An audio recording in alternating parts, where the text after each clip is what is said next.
Hoca tekuşina jin li tevayî jinin azadîxwaz û li tevayî mêrên ku lêger rawanê azadî û lêger rawanê jana hevbeş heye em wan pîroz bikin û em carek dinên hemberî tevayî jinan ji bo serkeftina şoreşa jin soza tekuşîn bilêkirina tekuşînê bidin.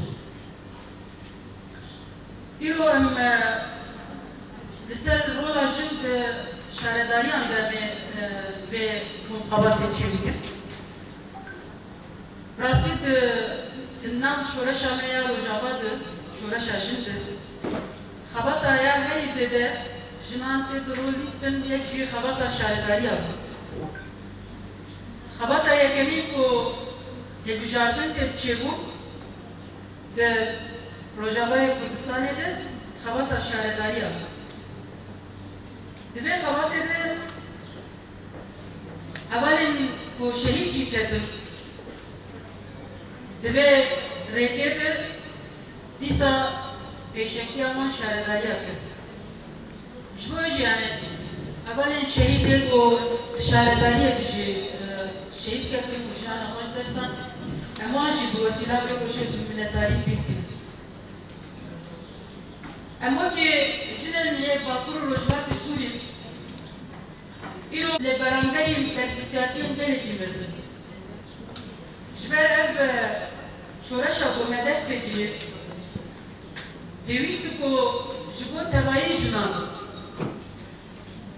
zemînekî ku ev şoreş mayînde bibe heva jiyan û heva sosin ew jî bisazin.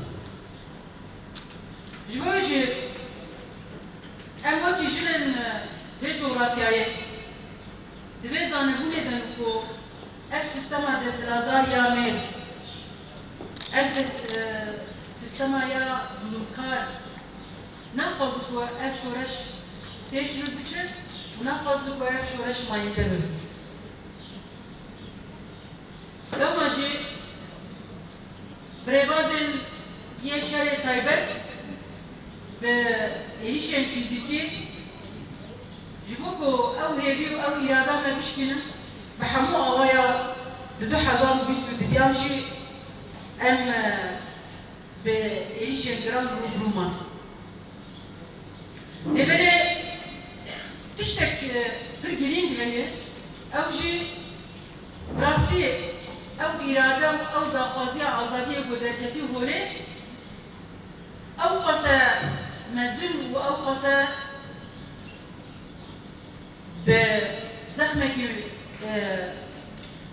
pêş biçî ku tu hêz nikar wê bisekînî. Dijminê me her kim dibêjin em ê wan bi vê kuştinê bi vê lêdanê em ê wan bisekînin.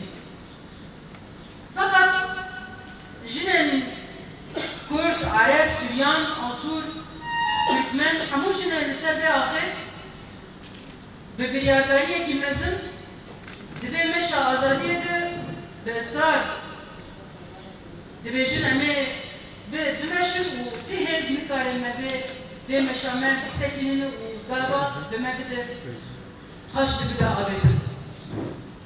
Ev gelekî muhim e. Ev îrade, ev israr ji bo ku em tekoşîna xwe bi ser bixînin pir mijarekî esasî ye. Çünkü ev sistema desthilatdar dizanî ku îro nirxên li vê derê derketin ne ji bo me tenê jinên vê coğrafyayê